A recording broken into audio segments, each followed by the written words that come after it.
Assalamualaikum warahmatullahi wabarakatuh. Alhamdulillah. Alhamdulillahi rabbil alamin. Wassalatu wassalamu ala asyrafil anbiya wal mursalin. Sayyidina wa maulana Muhammadin wa ala alihi wa sahbihi ajma'in. Amma ba'du. Hadirin yang dirahmati oleh Allah. Malam Lailatul Qadar merupakan malam 1000 bulan. Bahkan lebih baik dibandingkan malam 1000 bulan.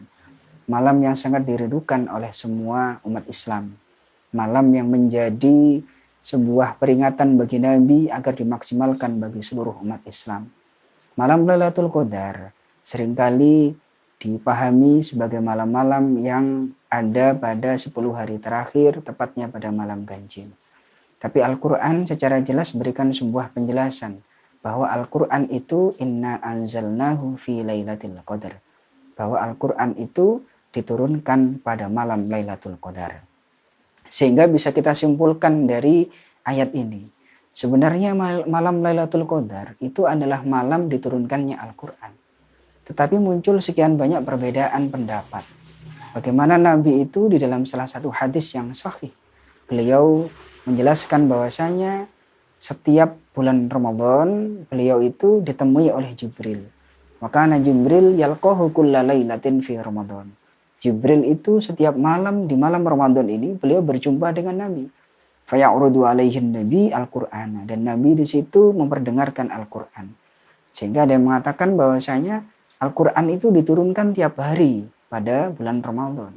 Sehingga mestinya malam Lailatul Qadar itu tidak harus di malam ke-21, ke-23 dan seterusnya. Tetapi bisa dari awal. Kemudian Imam Ibnu Hajar al-Asqalani memberikan sekian banyak pandangan. Ada sekitar 40 pandangan yang dimunculkan di dalam Fathul Bari.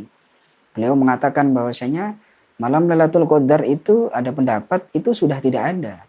Karena adanya hanya pada masa Nabi. Sehingga sekarang itu tidak ada. Ada pendapat yang seperti itu. Kemudian ada juga pendapat bahwasanya malam Lailatul Qadar itu munculnya adalah hanya di awal-awal saja. Seperti itu juga ada.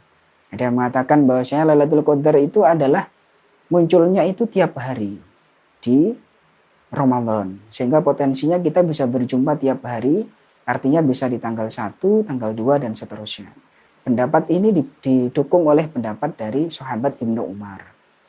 Kemudian juga ada pendapat yang mengatakan Lailatul Qadar ini bisa kita gapai tepat pada tanggal 17 Ramadan. Pendapat ini dimunculkan oleh Ibnu Hajar dan beliau mengatakan bahwasanya hadis itu dikeluarkan oleh Abu Dawud dan pendapat ini disandarkan kepada sahabat Abdullah bin Mas'ud, salah satu sahabat yang oleh Nabi diberikan legitimasi untuk orang yang paling ahli di bidang Al-Quran. Sehingga Nabi mengatakan istaqra'u al-Qur'ana min arba'ah. Abdullah bin Mas'ud, Salim Maula Hudzaifah, kemudian juga ada dua sahabat ini adalah Mu'ad bin Jabal dan juga Abdullah bin Mas'ud, Ubay bin Ka'ab. Jadi ada 4 sahabat yang diberikan legitimasi oleh Nabi untuk belajar Al-Quran. Kemudian mana pendapat yang paling kuat? Kalau kita merujuk kepada Fathul Bari, Imam Ibnu Hajar di situ memberikan sebuah pandangan bahwa termasuk arjahul aqwal, pendapat yang paling kuat. Itu adalah pendapat di mana hadis yang diriwayatkan oleh Sayyidah Aisyah.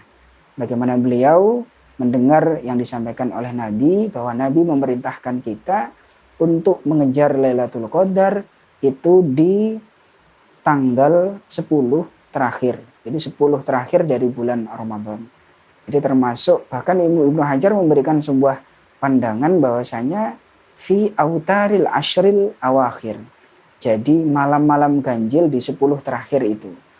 Hadis ini didukung oleh Sayyidah Aisyah dan dikuatkan oleh riwayat dari Ibnu Abbas. Sehingga ulama kemudian berpendapat, merujuk dari pendapat dari Ibnu Hajar tadi itu, pendapat yang paling kokoh tentang Lailatul Qadar itu munculnya adalah di 10 hari terakhir dari bulan Ramadan dan khusus pada tanggal-tanggal yang ganjil. Ini yang paling kuat dan paling kokoh, termasuk arjahul aqwal. Itu kalau kita berbicara tentang malam Lailatul Qadar.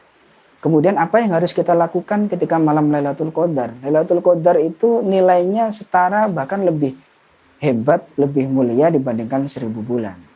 Sehingga bagi kita kalau sudah di tanggal-tanggal yang tadi, pendapat yang paling kuat tadi, di tanggal 21, 23, 25, 27, dan 29, kita harus berusaha untuk lebih meningkatkan dari sisi kualitas dan juga kuantitas ibadah kita.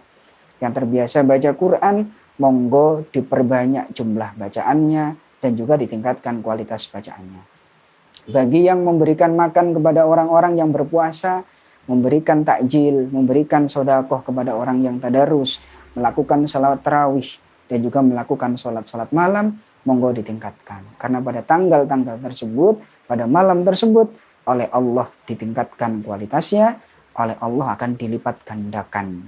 Oleh sebab itu para hadirin, sedikit yang saya sampaikan semoga bisa memberikan manfaat bagi kita untuk memaksimalkan potensi selama bulan Ramadan, memilih pendapat yang terkuat, yakni 10 hari terakhir yang ganjil untuk meningkatkan kualitas ibadah kita.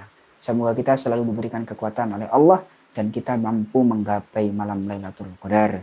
Dari saya, kurang lebihnya mohon maaf. Walafu minkum. Wassalamualaikum warahmatullahi wabarakatuh.